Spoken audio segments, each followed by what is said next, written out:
Welcome to Boston.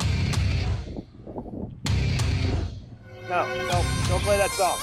It's copyrighted. Find another song. Trot to Boston town to get a stick of candy. One for you and one for me and one for Dickie Dandy. Trot to Boston town to get a stick of candy. One for you and one for me and one for Dickie Dandy. Trot. Boston tends to divide searchers into three categories. Number one, the people who think that the solution that was given to Boston on Expedition Unknown while they found the Casque was a little bit flawed. And, not exactly correct. In fact, only 4% correct. Then, two, the second group is the group who think, yay, TV's awesome and everything on TV is true. And then the third group are people who think the Boston solution is absolutely incorrect and that the Casque is a fake that was stolen and dug up by Expedition Unknown simply for views. And those people, that specific group, is made up entirely of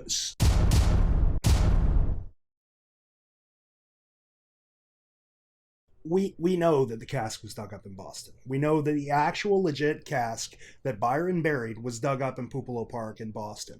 There's no real argument to this. But people still say it's fake. So let's just get this out of the way real quick. There had been some controversy online, and I wanted to clear this up as long as we had you here. The Boston find, that's a legitimate find, right? It was buried where? Okay. Of course it was. I mean, I think Josh called me he was excited. And I think I first got an email saying something's brewing. There was somebody else in the blogs here that had sent me a mail saying, hey, is this true? And I started hearing rumblings. And the minute I think Josh sent me a couple of those photos, I knew right away. I mean, it's kind of unmistakable JoEllen's work there. And also there were other coding things done on these casques to differentiate the different jewels and things and locations. Can we let that rest now? Are we still going to argue about it? Is John lying to everybody? JoEllen said the same thing. Is she lying? Is everybody lying? No.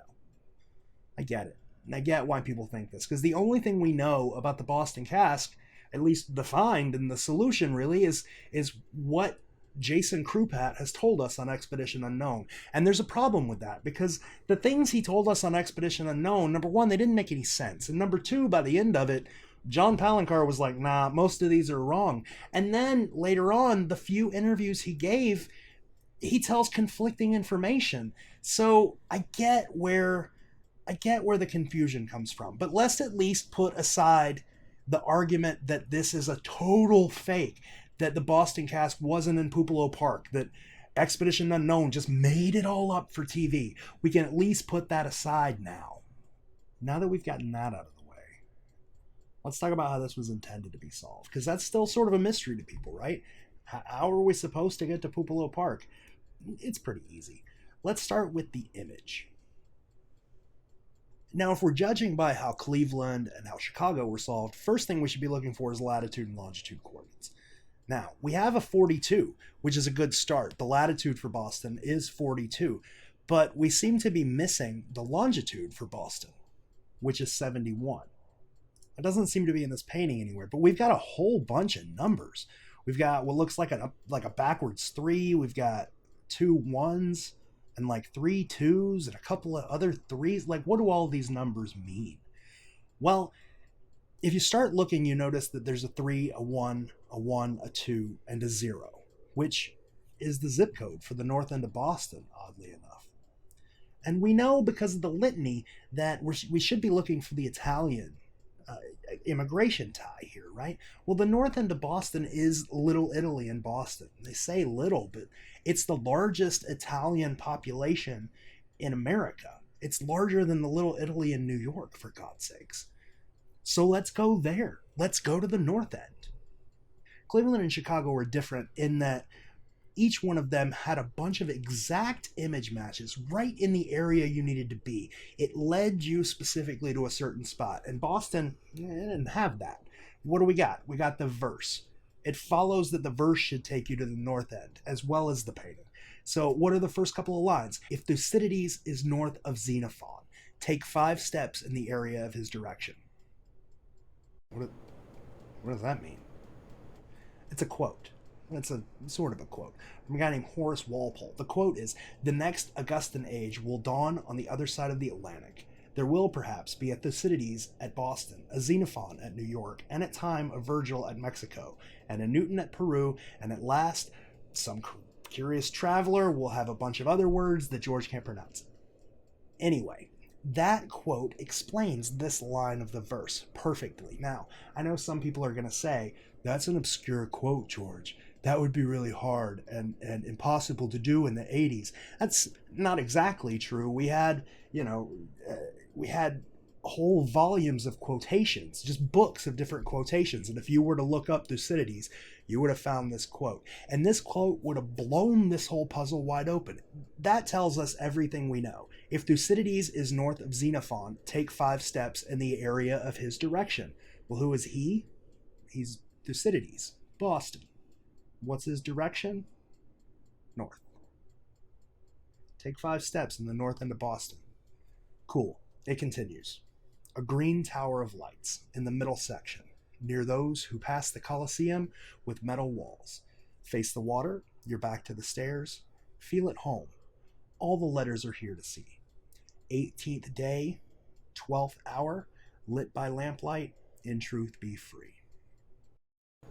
Seems cut and dry, right? There's no directions. There's no walk past 5 of these things. There's no hop up 1,700 steps. There's no walk 4 miles this way and hang a left. None of that. Very, very direct. I think the most direct clue for this verse is the Japanese hints, which say, I can't give you a clue about any of these lines or I would give it all away. That to me says that everything you need to know about this verse, every solution to every line is right next to each other. And if you were to figure out one of them, you would have figured them all out. People often ask, are there red herrings in this hunt? This verse is really the only confirmed thing that I can think of that could be a red herring from Byron. It's that green tower of lights. And in that interview that we posted earlier, even John Palencar said that he thought that was referring to the green monster in Fenway. Listen to this. I always thought the way Byron was guiding me that it was over at where the green monster is, over somewhere at, was it Fenway? The rest of the verse is pretty cut and dry. You need to find a place in Boston where you can stand with your back to some stairs while you face some water. There's really only one place to do that, Copp's Hill Terrace. It's the most famous set of stairs in all of Boston. When you're standing there looking at the water, you see 3 baseball fields. What do you do next? You choose the middle one, like the verse tells you to. Once you get there, the rest of the verse just falls into place. You're near those who pass, being the Copp's Hill Cemetery behind you. You're near the Coliseum, which is the ice rink that's right over there to your left. And you're near metal walls, which, according to my co-host, means a fence. But it doesn't. It means Ironsides. Ironsides is the USS Constitution. It's a giant ship that you're staring at. In fact, to settle this debate, let's go back to that interview now. The thing was that he was hooked on Ironsides, Byron was, and I said, well, I can't paint the ship because people will, Apparently they won't, John. Whatever. You're in the ball field. What now? Feel at home. That's all there is to it. Just dig right at home plate. Where at home plate do you dig? Do you dig underneath home plate? I don't think so. Do you dig right next to home plate? Somewhere around home plate? Who knows? Where did the Chicago guys dig? Nobody knows. It's tricky, man. It's tricky. But that's how it was intended to be solved. That's it. The painting gets a little weird with your Boston pops and stuff, and I don't know, whatever. Now let's talk about how it was actually solved. A long time ago in a galaxy far, far away, a man named HC posted on Reddit that he had a really good solution for Boston. And it was the first time really anybody had seen this. He said that he thought the names in the verse were on the library. He thought the face in the image was Christopher Columbus, and he thought this Casque was buried in Pupilo Park. under home plate. He said the stairs were Cops Hill Terrace, and you're standing with your back to the stairs and you're facing the water, and everything was dandy, and people talked about it. And then a couple of months later, this happened. There's breaking news on a story that we've been following, and it's an update so big that I'm literally walking away from my current expedition so that I can fly straight there. Follow this developing story on Expedition Unknown next Wednesday at 9 on Discovery. There was a guy named Crackerjack115 who suddenly showed up on Reddit and was saying that his sources were telling him that the Casque had been found in Langon Park, and that the crew that had been doing the construction and actually found the Casque had called Expedition Unknown, and Expedition Unknown was on the way down to film right now. With Josh's little tweet thing there, that scenario seemed pretty likely. The guy, in addition, had some evidence. He had a picture, and he had a copy of an email that had been sent by the company that had actually done the digging and found the Casque. And then this happened. There's a clue that's been staring us in the face for like 40 years. Oh my God. It's her!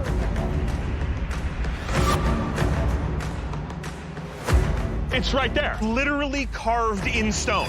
That's where you're supposed to dig. Holy...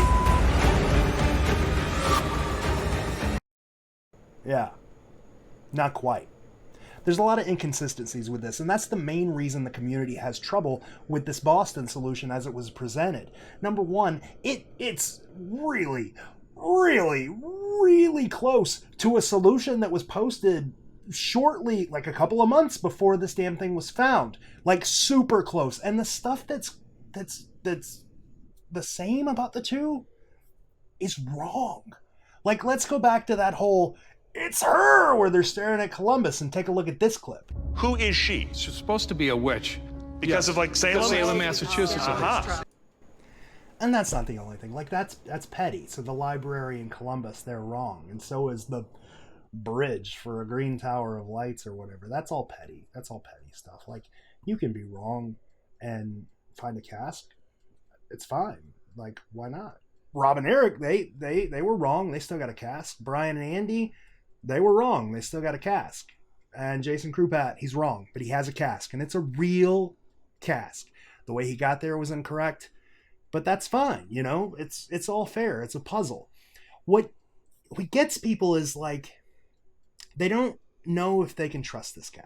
So after the show came out, he really hasn't talked, and nobody knows if that's because he doesn't want to be part of the secret or if it's because he's under an NDA of some sort. But when you're left without the guy talking, you make up your own opinions, and the community has made up some pretty vile opinions, which I don't hold. The dude is probably a good dude, but some of the stuff he says is just flat out a lie. Like, he said that he got into this. Well, actually, let's just roll this clip. Where did you first find out about this book? Interesting story. I am a game and puzzle designer. That's your job. That's what I do. So this is like right up your alley. Yeah, perfect for me. Okay. So about 2 years ago, my kids were huge Expedition Unknown fans. Good taste. They were watching the episode featuring The Secret, and they called me in and they were like, Dad, you got to check this out. There is hidden treasure buried somewhere in Boston. But I'd heard about this buried treasure buried somewhere in Boston, and I told my kids about it, and they got hooked, and we were like, we got to find it. I think it's important to note here that Jason has no control over either of those clips. He has no control over the editing. He has no control over the story flow. He has no control over the storyline. It's possible that Expedition Unknown asked him to change up how he heard about the secret a little bit to fit their storyline. That's fine. It's possible that the news just sort of surprised him with an interview, and he gets a little nervous on camera and screwed up his story and realized it halfway through, but still had to follow through with it because it's on the news. Either of those excuses are valid, but he's not talking to the community, so we're not able to ask him to clarify. Like, if he were to just pop up and say, man, I screwed up in one of those things, everybody would believe him and everything would be fine. But now we're left guessing. Who knows? Who knows which of those stories is true? And I only use them to point out the inconsistencies. Like, this dude could be a really, really good dude. He seems like a decent enough dude. He seems like a family man. They all seem happy on TV or whatever. But the inconsistencies are what's killing him. There's this marked difference between the level of respect that people have for people like Brian Zen or for Rob Robel and Jason Krupat. And it's because Jason doesn't talk to the community, and when he does, he contradicts himself, and that's bad. You can't trust it, and if you can't trust it, I don't know. The finders of this puzzle are interwoven into its legacy, right? And the respect that the finders have sets the tone for this puzzle. And the consistencies within the solutions, the consistencies within the information, and probably most important, the involvement in the community. People always worry if they put their information online, will it get stolen? In reality, that doesn't really matter to most of you. Most of you want to move this puzzle along and see a Casque come out of the ground. It'd be a bonus if you were the one to pull it out of the ground, but it would be just as good if you provided the crucial information that got one pulled out. Being a admin of these Facebook groups, I know that Jason Krupat joined all of the Facebook groups shortly after the first episode of Expedition Unknown. He never made a post, he never made a comment, and then he left the groups 2 days before Expedition Unknown came out with his episode. I know that because I can see the mod logs. I can see it. I can see when he got there. I can see when he left. The rest of it, who knows? Who knows what's true? Who knows what's true? I mentioned Brian and Andy and Rob versus Jason for a reason. They are interwoven into its legacy, but so are other people like Robert Fox, who found the latitude and longitude coordinates, and people who came before Jason and helped the Boston solve, like HC, who posted on Reddit, and Michael, who was also talking to the construction crew at the same time Jason was, and people like Adrian, who without Adrian, no one would have even been looking in the North End, for God's sakes. Be those people. Be the people who help the puzzle because you love the puzzle. Not and don't worry about being on TV for 15 minutes. Be in it for the puzzle, not the glory.